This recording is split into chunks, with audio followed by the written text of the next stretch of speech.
বন্ধুরা, ফাল্গুনি রান্নাঘরে আপনাদের সবাইকে স্বাগত। আবারও চলে এলাম আপনাদের কাছে অন্য এক রেসিপি নিয়ে। তো আজকে আমি আলুর পকোড়া বানাবো। তো কিভাবে আলুর পকোড়াটা বানাবো আপনারা ভিডিওটা প্রথম থেকে শেষ অবধি পুরো দেখতে থাকুন আর আমার সাথে থাকুন। আলুগুলোর খোসা আমি ছাড়িয়ে নিয়েছি আগে থেকে, আর এখানে নিয়েছি আমি গ্রেটার। এই গ্রেটার দিয়ে আলুগুলো আমি গ্রেট করে নেব। এই বড় পাঁচটা দিয়েই আমি গ্রেট করে নেব আলুগুলোকে।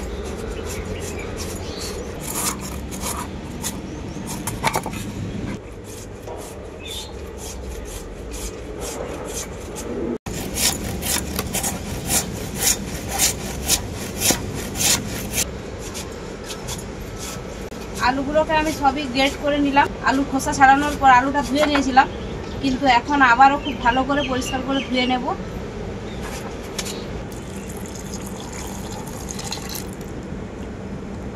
খুব ভালো করে এইভাবে আলুটাকে আমি ধুয়ে নেব।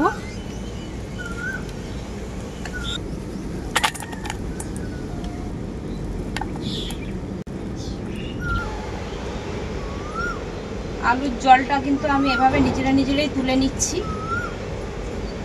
আপনারাও খুব ভালো করে কিন্তু আলুর জলটা ছেঁকে নেবেন এইভাবে ধোয়ার পর। আলুগুলোকে আমি খুব পরিষ্কার করে ধুয়ে নিয়েছি, ধুয়ে জলটাকে ছেঁকে নিয়েছি খুব ভালো করে। এরপর আমি এটা ম্যারিনেট করব। তো কী কী দিয়ে করব আপনারা দেখে নিন। কর্নফ্লাওয়ার, গোটা জিরে, বেসন, হলুদ গুঁড়ো, গোলমরিচের গুঁড়ো, শুকনো লঙ্কার গুঁড়ো 2 চামচের মতো দেব, যেহেতু ঝাল করে বানাবো। কাশ্মীরি লঙ্কার গুঁড়ো, পরিমাণ মতো লবণ, সব কিছু একসাথে আমি খুব ভালো করে মেখে নেব।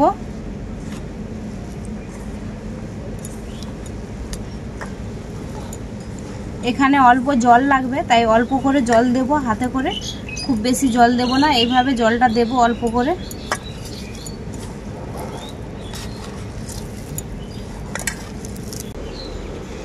খুব ভালো করে ব্যাটারটা আমার মাখানো হয়ে গেছে। খুব বেশি বেসন দিইনি, এতে আপনারা কিন্তু চালের গুঁড়িও দিতে পারেন। আমি চালের গুঁড়িটা আর দিলাম না। ভালো করে আমি মাখিয়ে নিয়েছি।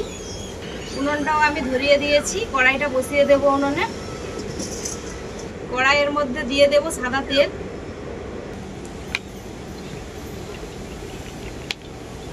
তেলটা খুব ভালোভাবে গরম হয়ে গেছে। এরপর আমি আলু পকোড়াগুলো ভেজে নেব।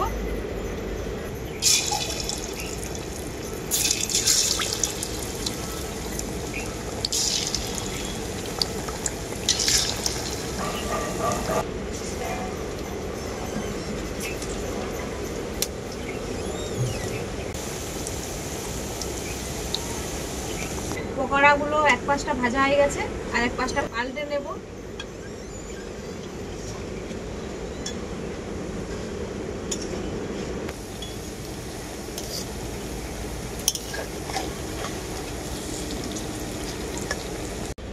আলুর পকোড়াগুলো আমি একদম মুচমুচে আর লাল লাল করে ভেজে নিয়েছি।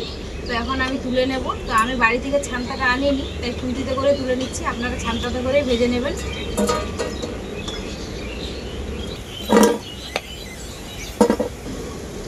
বাকিগুলো আমি একইভাবে ভেজে নেব।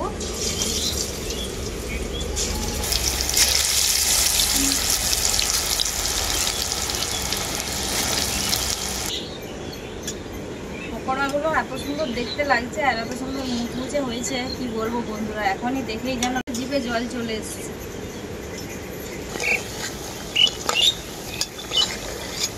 বাকি আলুর পকোড়াগুলোও আমার ভাজা হয়ে গেছে, এখন তুলে নেব। একদম গরম গরম আলুর পকোড়া নিয়ে বসে গেছি। আর পকোড়াগুলো দেখতে কতটা সুন্দর হয়েছে আর মুচমুচে হয়েছে। আমি নিয়ে নিয়েছি সাথে স্যালাড। আপনারা এটা সন্ধ্যের সময় চায়ের সাথেও খেতে পারেন, কিংবা অন্য কিছু দিয়েও খেতে পারেন। খেতে কিন্তু একদম জমে যাবে।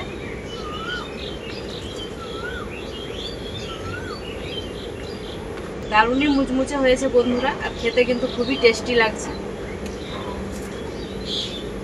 বাড়িতে যদি এরকম পকোড়া বানানো যায়, বাজার থেকে কিনে আনার দরকার পড়বে না।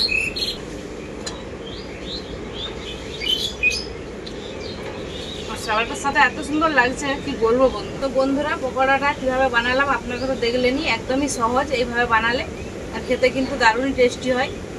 তো তো এইভাবে আপনারাও বাড়িতে বানাবেন, বানিয়ে খেয়ে আমাকে কমেন্ট করে জানাবেন যে আলুর পকোড়া রেসিপি কেমন হয়েছে। ভিডিও ভালো লাগলে লাইক শেয়ার সাবস্ক্রাইব অবশ্যই করে দেবেন। প্রত্যেক দিনের মতো আজকেও বলছি, আপনারা ভালো থাকবেন, সুস্থ থাকবেন, নিজেদের খেয়াল রাখবেন। আবার দেখা হবে পরবর্তী ভিডিওতে নতুন কোনো